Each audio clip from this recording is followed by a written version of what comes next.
मेरे लड्डू गोपाल मुझसे बातें करते थे, भोग लगाते थे, मुस्कुराते थे, लीलाएं दिखाते थे। लेकिन अब ऐसा नहीं होता। आपके मन में यह प्रश्न आता है, क्या आपको भी ऐसा लगता है? तो यह प्रसंग बड़े ध्यान से सुनिएगा। बड़ा ही अद्भुत प्रसंग है। हरे कृष्ण दोस्तों, मैं हूं अनुज शर्मा। बहुत समय पहले की बात है। गोकुल में एक महिला रहती थी, लड्डू गोपाल की सेवा करती थी। लड्डू गोपाल की सेवा वो बचपन से करती थी। अब बूढ़ी होने लगी थी, शरीर में उतनी जान नहीं रही थी, अकेली हो गई थी। काफी साल पहले गोकुल आ गई थी अपने गांव को छोड़ करके, अपने लड्डू गोपाल के साथ। जब गांव छोड़ करके गोकुल आई तो गोकुल आकर के उन्होंने गोस्वामी विट्ठल नाथ जी से दीक्षा ली। अब सारा दिन व्यतीत होता था भजन में, भगवान का नाम जाप करने में, लड्डू गोपाल की सेवा करने में, उनसे बातें करने में। सारा दिन उनकी सेवा में लगी रहती थी, उनसे बातें करती रहती थी। दिन कैसे व्यतीत हो रहे थे पता ही नहीं लग रहा था। मन प्रसन्न रहता था। जिस समय अपना गांव छोड़ करके गोकुल आई थी, उस समय मन बड़ा परेशान था। पति बैकुंठ धाम चले गए थे और बच्चे अपने अपने काम में व्यस्त हो गए थे। तो गोकुल आ गई थी अपने लड्डू गोपाल को लेकर के। अब शरीर जो है बूढ़ा होने लगा था, वृद्ध होने लगा था। क्योंकि उम्र बढ़ जाती है, शरीर बूढ़ा हो जाता है, उतनी ताकत और उतनी हिम्मत नहीं रहती है। तो लड्डू गोपाल की सेवा उस तरह से नहीं कर पा रही थी जैसे पहले करती थी, हमेशा से करती आई थी। उस तरह से भोग नहीं लगा पा रही थी जैसे हमेशा लगाती थी। शरीर बूढ़ा होता जा रहा था। लड्डू गोपाल से बातें करती थी, कहती थी, कान्हा अब तेरी सेवा वैसे नहीं हो पाती बेटा। मैं वैसे तुझे भोग नहीं लगा पाती जैसे पहले लगाती थी। शरीर में जान नहीं रही है बेटा। मैं तुझसे बड़ा प्रेम करती हूं, पर मुझे माफ करना, मैं तेरी सेवा नहीं कर पाती, उस तरह से नहीं कर पाती जैसे पहले करती। और उस महिला के भाव को देख करके एक दिन लड्डू गोपाल ने जवाब दिया और कहा कि मैया, कोई बात नहीं, तूने सारी जिंदगी मेरी सेवा की है, अब मैं तेरी सेवा करूंगा। अब से तुझे कोई काम नहीं करना, तेरे सारे काम मैं करूंगा, मैं तेरे साथ रहूंगा, तू निश्चिंत हो जा। और वृद्ध महिला ने देखा कि अब लड्डू गोपाल कन्हैया के रूप में वहां पर है, ठाकुर जी के रूप में वहां पर है। मोटी मोटी आंखों वाले, घुंघराले बालों वाले, बंसीधारी, मोर मुकुटधारी कान्हा उस वृद्ध महिला को दिखाई दे रहे थे। वृद्ध महिला की आंखों में अश्रु थे, शरीर कांप रहा था। धन्यवाद कर रही थी, कह रही थी कि हे प्रभु, आप तो साक्षात आ गए। प्रभु मुस्कुरा रहे थे, कह रहे थे कि निश्चिंत हो जा मैया, अब तेरे सारे काम मैं करूंगा। और उस दिन के बाद हुआ यूं कि घर में जितने भी काम होते थे वो अपने आप हो जाते थे। सारे काम अपने आप होने लगे। जब भी वृद्ध महिला ठाकुर जी से बात करती, ठाकुर जी उनसे बात करते थे, ठाकुर जी उनकी सेवा करते थे। एक दिन हुआ यूं कि महिला के गांव से कुछ लोग वृंदावन घूमने आए। जब वो वृंदावन घूमने आए तो उनके मन में आया कि हमारे गांव की एक महिला यहां रहती, उससे भी मिलाते हैं, उसका भी हालचाल पूछाते हैं। तो वृद्ध महिला के घर गए। वृद्ध महिला उनको देख करके बड़ी खुश हुई, मन प्रसन्न हो गया, शरीर में जान आ गई, उनकी आवा भगत में लग गई। उनके लिए खाना परोसा और बोली कि बेटा बहुत अच्छा किया, तुम लोग आ गए मुझसे मिलने, मन बड़ा प्रसन्न हो गया, तुम लोग मेरे गांव से आए हो, घर में सब कैसा है, सब हालचाल पूछे।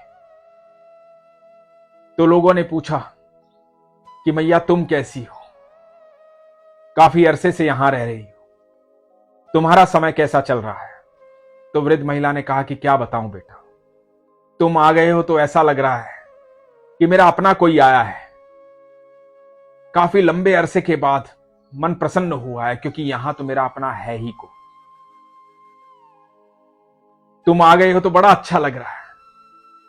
ऐसा लग रहा है कि मेरे अपने आ गए हैं, रौनक आ गई है। वरना मैं तो अकेले ही रहती हूं, क्योंकि ये तो पराई जगह है, यहां पर मेरा है ही को।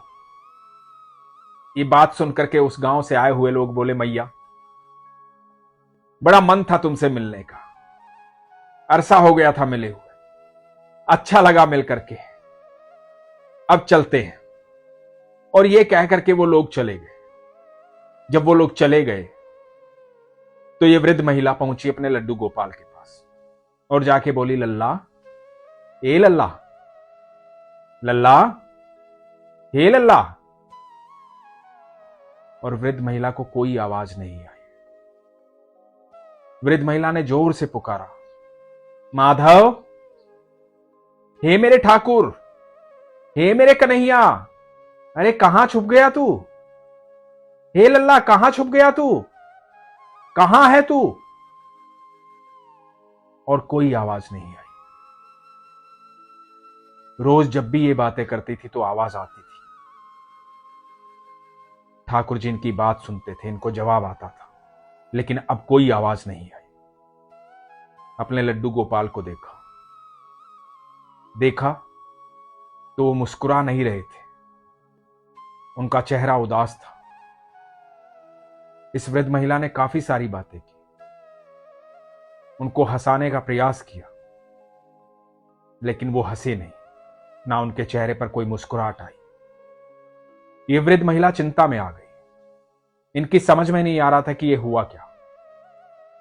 भोग बनाया, भोग लगाया, लेकिन ऐसा लगा कि मानो ठाकुर जी ने भोग ग्रहण ही नहीं किया। तो अगले दिन सुबह ये वृद्ध महिला अपने लड्डू गोपाल के साथ अपने गुरु गोस्वामी विट्ठलनाथ जी के पास गई। जब शिष्य की समझ में कुछ नहीं आता है तो अपने गुरु के पास जाता है।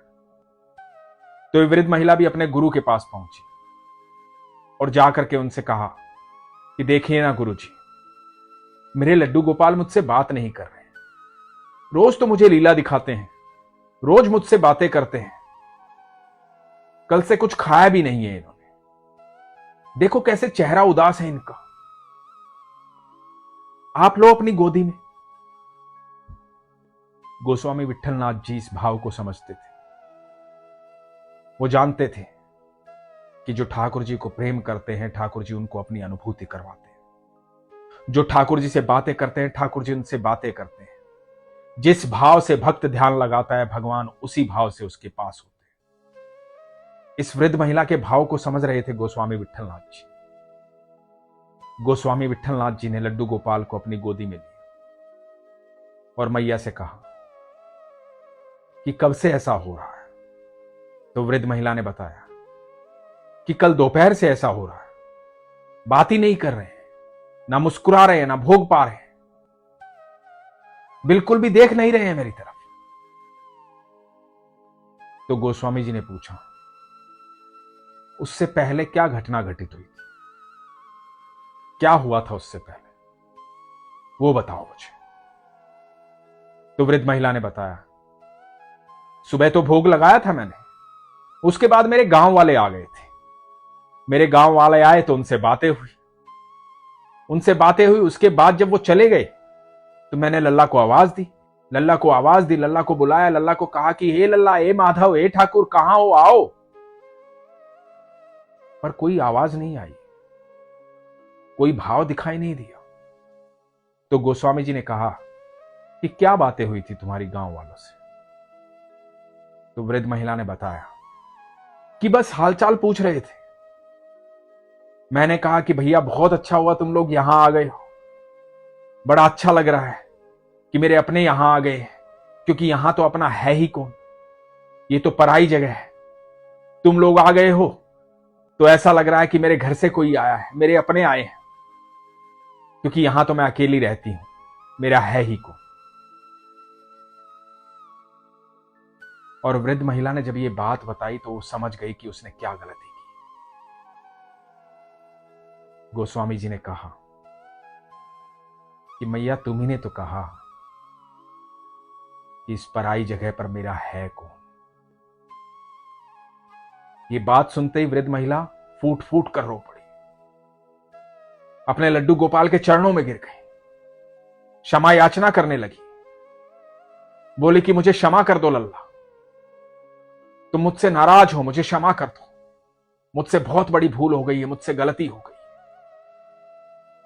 दोस्तों, जब हम भगवान की भक्ति करते हैं, अपने भाव उनके साथ प्रकट करते हैं, उनसे बातचीत करते हैं, तो वो जो मूर्ति होती है जो हम बाजार से लाते हैं वो जीवंत हो जाती है। साक्षात ईश्वर उसमें निवास करते हैं। वो हमारे सारे भाव सुनते हैं, वो भी हमसे बातें करते हैं, अपनी अनुभूति करवाते हैं। इसलिए हमें कभी लड्डू गोपाल मुस्कुराते हुए दिखाई देते हैं, कभी भोग लगाते हुए दिखाई देते हैं, कभी बातचीत करते हुए दिखाई देते हैं, कभी एकदम प्रसन्नता के साथ दिखाई देते हैं, और कभी किसी बात पर रूठ भी जाते हैं। हमारे भाव उनके भाव से जब मिलते हैं तो एक गहरा संबंध बनता है भक्त और भगवान के बीच। लेकिन वो संबंध तब तक रहता है जब तक वो ऊर्जा रहती है, और वो ऊर्जा तब तक रहती है जब तक विश्वास रहता है। यदि आपने शंका कर ली कि जो आप बातें करते हैं वो एक मूर्त से करते हैं, आपने शंका कर ली कि आप जो भोग लगाते हैं वो एक मूर्त को लगाते हैं, आपने शंका कर ली कि जो अपने भाव आप प्रकट करते हैं एक मूर्ति के सामने करते हैं, तो वो सिर्फ पीतल की और पत्थर की मूर्ति है। और यदि आपने विश्वास कर लिया कि ये मेरे साक्षात ठाकुर जी हैं, ये मेरे कन्हैया हैं, मेरे माधव हैं, मेरे लल्ला हैं, मेरे लड्डू गोपाल हैं, तब जब आप उनसे बातें करेंगे, उनको भोग लगाएंगे, उनकी आराधना करेंगे, उनकी सेवा करेंगे, तो आपको लगातार अनुभूति होगी। आप यकीन मानिएगा, जब भी हम ठाकुर जी को भोग लगाते हो तो ठाकुर जी को भोग नहीं लगाते, उस भोजन को अमृत बना देते हैं। वो प्रसाद बन जाता है जो हमारे जीवन में हमें सकारात्मक ऊर्जा देता है। हम जब लड्डू गोपाल से बातें करते हैं, भगवान से बातें करते हैं, ठाकुर जी से बातें करते हैं, अपने भाव प्रकट करते हैं, तो सकारात्मक ऊर्जा का प्रवाह हो रहा होता है। ईश्वर हमें सकारात्मक ऊर्जा दे रहे होते हैं, हमारी सारी नकारात्मक ऊर्जा दूर हो रही होती है, हमारे जीवन में बदलाव हो रहे होते हैं, क्योंकि हमें ईश्वर की अनुभूति हो रही होती है। इसलिए कभी शंका नहीं होनी चाहिए, कभी मन में यह नहीं आना चाहिए कि मैं भगवान से बातें करता हूं लेकिन वो भगवान नहीं है, मैं तो बस ऐसे ही बातें कर लेता हूं। जब बातें करते हो, पूजा पाठ करते हो, भोग लगाते हो, अपने भाव प्रकट करते हो, तो प्रगाढ़ विश्वास भी रखो। विश्वास होना अति आवश्यक है, और जब विश्वास होगा तो चमत्कार होगा। इसीलिए मैं हमेशा कहता हूं, अपने विश्वास को मजबूत रखिए, अपना ख्याल रखिए। हरे कृष्ण।